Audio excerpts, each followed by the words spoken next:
মা, ও মা, আমি একটু বান্টিদের বাড়িতে যাই না, খেলতে যাই না মা। তাড়াতাড়ি খেলা শেষ করে চলে আসবো, দেখো তুমি। তাড়াতাড়ি বাড়ি ফিরবি, এ কথা কি আজকে তোর মনে থাকবে? একবার যদি বাড়ি থেকে বের হস খেলার বাহানা দিয়ে, আর তো বাড়ি ফেরার নাম নিস না। যাই না মা, বাড়িতে একা একা খেলা করছি, আমার একদম ভালো লাগছে না। মা, আমি চলে আসবো তাড়াতাড়ি। আচ্ছা ঠিক আছে, তাড়াতাড়ি চলে আসবি, খেলা করে মনে থাকে যেন। এরপর মিনা বান্টিদের বাড়ির উদ্দেশ্যে রওনা হয় খেলার জন্য। আর পথে বান্টিদের সাথে দেখা হয়ে যায়। কিরে বান্টি, কোথায় যাচ্ছিস? আমি তো তোদের বাড়িতেই যাচ্ছিলাম খেলার জন্য। আরে তোর হাতে ওইটা কি বান্টি? আমার কাছে এটা মরা লিচু গাছের চারা রে মিনা।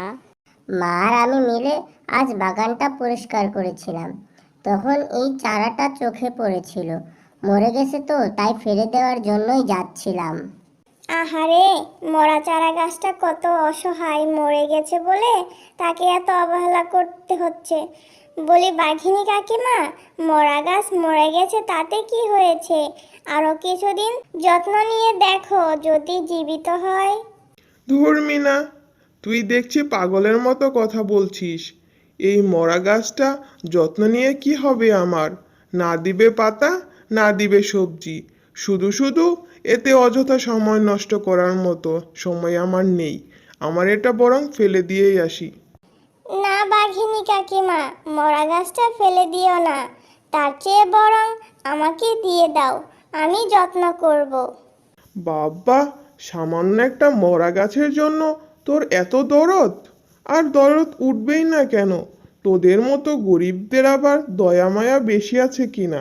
আচ্ছা ঠিক আছে, চাচ্ছিস যখন নিয়ে যা, যত সব। এরপর মিনা অনেক খুশি হয়ে চারা গাছটা নিয়ে যায় বাড়িতে। কি ব্যাপার মিনা, তুই এত তাড়াতাড়ি বাড়ি ফিরলি যে? আবার হাতে দেখছি একটা মরা চারা গাছ সাথে নিয়ে এসেছিস। মা, আমি আর আজ বান্টিদের সাথে খেলবো না। তুমিও এভাবে বলছো? মরা চারা গাছ তো কি হয়েছে, আমি এটাকে অনেক যত্ন করব, দেখবে এটা একদিন সতেজ হয়ে উঠবে। আচ্ছা ঠিক আছে, তোর যা ইচ্ছা তুই তাই কর, আমি আর তোকে নিয়ে পারি না।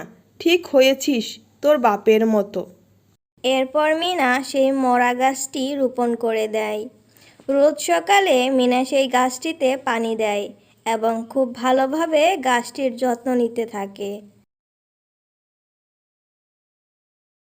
মা, ও মা, দেখেছো গাছটি কত সতেজ হয়ে গিয়েছে?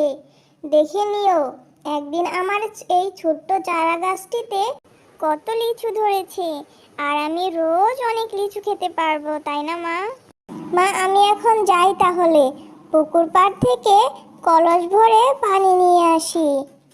হ্যাঁ রে মিনা, আগের থেকে মরা চারা গাছটি অনেকটা সতেজ হয়েছে, তুই তাড়াতাড়ি ফিরে আসিস কিন্তু। এরপর মিনা পানি আনার জন্য সেখান থেকে চলে যায়। কিরে মিনা, তুই নাকি বাঘিনী ভাবির ফেলে দেওয়া মরা গাছটি নিয়ে বাড়িতে গেছিস? তা কি তোর মরা গাছ থেকে লিচু ধরেছে? যত সব আজাইরা কাজ, তোদের মতো ছোট লোকদের দিয়েই হয়। মরা গাছকে আবার যত্ন নিতে হয়, ফেলে দিলেই তো হয়ে যায়। এইভাবে কেন বলছেন কাকিমা? ওই চারা গাছটা অযত্নের কারণে মরে গেছে। এখন আমি তাকে রোজ পানি দেই এবং যত্ন করি, এখন একদম সতেজ হয়ে গেছে। আপনি আমাদের বাড়িতে এসে দেখে যাবেন। হ্যাঁ রে মিনা, আমার তো আর খেয়ে দেয়ে কাজ নেই, মরা গাছ দেখতে যাব তোদের বাড়িতে। যা যা, পানি নিয়ে এখান থেকে চলে যা, আর কথা বাড়াস না। মা, এই নাও তোমার পানি। আমি এখন একটু বান্টিদের সাথে খেলতে যাই, অনেক দিন হয়েছে ওদের সাথে দেখা হয় না, খেলাও করি না। আচ্ছা ঠিক আছে, তাড়াতাড়ি চলে আসিস, আমি রান্না করতে গেলাম।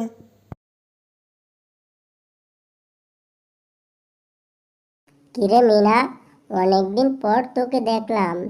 তুই আজকাল কোথায় থাকিস রে? সারাদিন ওই গাছটাকে যত্ন করিস, এখন তো আর আমাদের সাথে খেলতেও আসিস না। হ্যাঁ রে বান্টি, জানিস তোদের সেই মরা চারা গাছটির আমি অনেক যত্ন করেছি। এরপর চারা গাছটি একদম সতেজ হয়ে দাঁড়িয়েছে।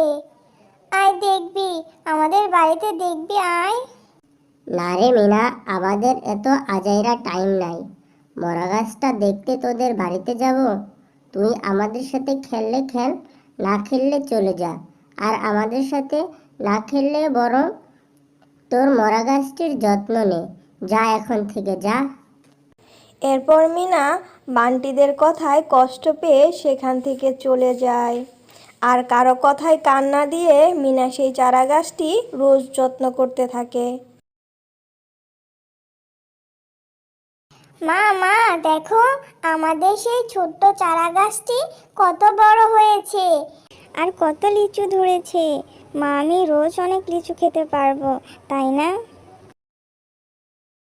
হ্যাঁ রে মিনা, গাছটির জন্য আমি তোকে অনেক বকেছিলাম, কিন্তু গাছটিতে অনেক পরিমাণে লিচু ধরেছে। মা, তুই রোজ অনেক মজা করে লিচুগুলো খেতে পারবি। মিনা, তুমি আমার অনেক যত্ন করেছো।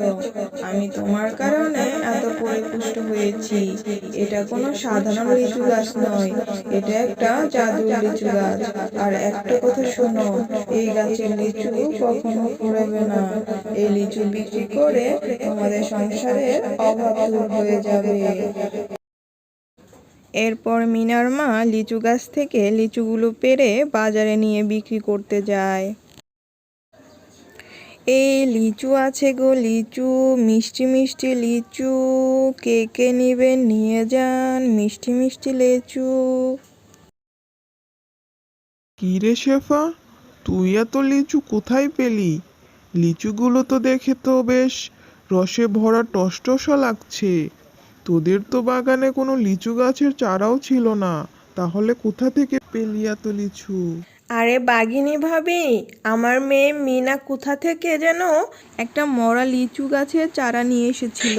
সেটা রোজ পানি দিয়ে যত্ন করত। সেই গাছ অনেক পরিপুষ্ট হয়েছে, আর সেই চারা গাছেই অনেক লিচু ধরেছে। আর সেখান থেকেই তো কিছু লিচু বিক্রি করার জন্য নিয়ে এসলাম। এই কথা শুনে বাঘিনীর মনে অনেক লোভ জন্মায় এবং সে তাদের বাড়িতে যাওয়ার সিদ্ধান্ত নেয়। কিরে মিনা, আমার চারা গাছটি তো অনেক বড় করেছিস, আর ভালোই করেছিস। এই চারা গাছটা আমার, তাই এই গাছের সব লিচু আমার। আমি এক্ষুনি এই লিচুগুলো পেড়ে নিয়ে যাব। এই কথা বলে বাঘিনী গাছটির কাছে যেতেই গাছটি কথা বলে ওঠে। বাঘিনী, তুই অনেক লোভী এবং শয়তান। আমি অপরিপুষ্ট ছিলাম বলে তুই আমাকে অনেক অবহেলা করেছিস। আমাকে তুই ফেলে দিয়েছিস, এখন আবার এসেছিস আমার গাছের বেগুন নিতে। বাঁচতে চাইলে পালা এখান থেকে, না হলে আমি তোকে আজকে শেষ করে দেব। এই কথা বলে গাছটি বাঘিনীকে তার জাদু শক্তি দিয়ে শাস্তি দেয়।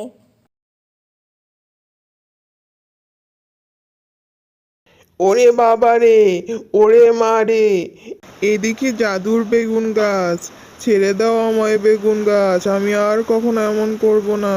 আমাকে ছেড়ে দাও, আমি আর কখনোই লোভ করব না। মিনা, তুই আমাকে বাঁচা রে মা, তুই আমাকে বাঁচা। জাদুর লিচু গাছ, তুমি বাঘিনী কাকিমাকে ছেড়ে দাও। বাঘিনী কাকিমা তার ভুল বুঝতে পেরেছে। তুমি ছেড়ে দাও বাঘিনী কাকিমাকে। বাঘিনী কাকিমা আর এমন ভুল করবে না। মিনার কথায় জাদুর লিচু গাছ বাঘিনীকে ছেড়ে দেয়।